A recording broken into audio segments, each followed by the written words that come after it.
Hello, this is Justice Baxter Man. Welcome back to God Guns Gaming and the Grand Old Party. I'm going to preface this by saying that as of the time I'm recording this, the 2020 presidential election results are still not final, at least to my satisfaction, and I'm not conceding until noon on Inauguration Day, which is now in the past, as of the time this video will go public, I think. At any rate, the 2020 presidential election is not necessarily important to this topic, and was simply my wake-up call to some of these much-needed reforms. English. I also just realized that this video might get taken down for questioning the election results.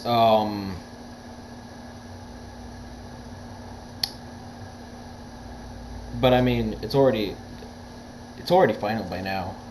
Anyways, so I don't know, whatever. Because of YouTube's new stupid policies, I don't know. Anyways, with that said, I've become aware of several significant changes that should absolutely be made to our election process, and especially though not exclusively the presidential election.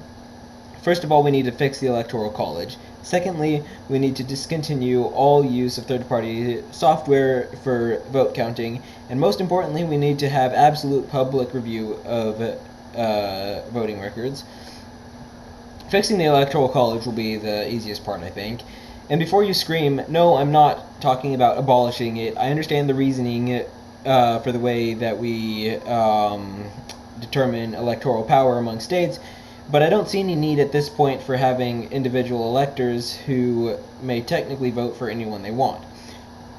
Living in Texas, this is especially true considering we had like 2 or 3 faithless electors in 2016, and I think at this point all the votes should just go to the candidate that won them without any middlemen.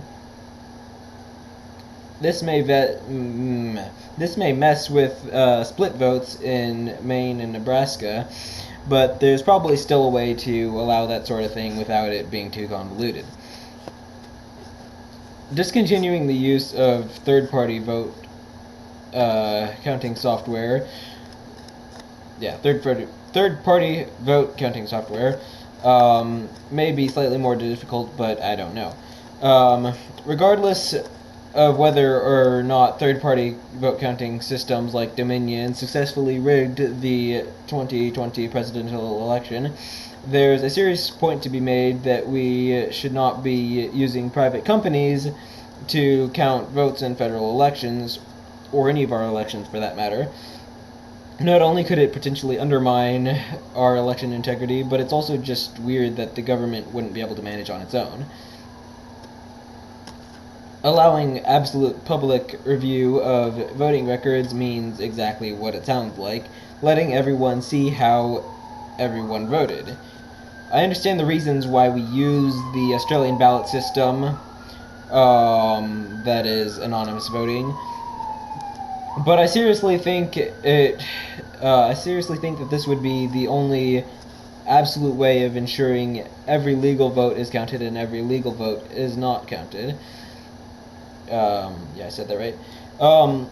I can't tell if my vote was counted, although I assume it was simply based on the fact that Texas went to Trump, so we probably weren't rigged that bad. Still, no other way would allow absolute election integrity. Full public voting records would allow anyone with lots of spare time to manually count up the votes and confirm each state or county or precinct went to which candidate and by how many votes. It would also make it easier for anyone to find dead voters and dead dogs and voting dogs and whatnot. Privately accessible voting records, which only confirm who your vote went to after you sufficiently prove your identity, could conceivably, with some work, show your vote as you cast it despite it actually being given to the other candidate. Now, I understand the dangers of this, potentially allowing thugs to target and attack people for voting a certain way, but I hope that there would be other ways to prevent such things. First of all, most people ain't gonna bother checking every name they recognize against the voting records, and especially not the type of low-life criminal that'd attack an innocent person for how they voted. Secondly, such attacks are already illegal, and I would definitely support increasing the punishments for them, and maybe even raising them or treating them as some sort of punishment.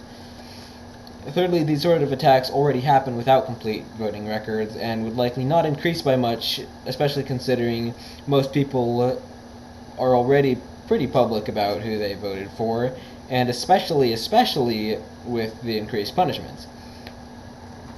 Well, anyways, those are my thoughts, and perhaps I'm not really considering this from every angle, so please share your opinion as to why I'm wrong in the comments below. But with that being said, I want to thank you all very much for watching, and I'll see you later. Bye.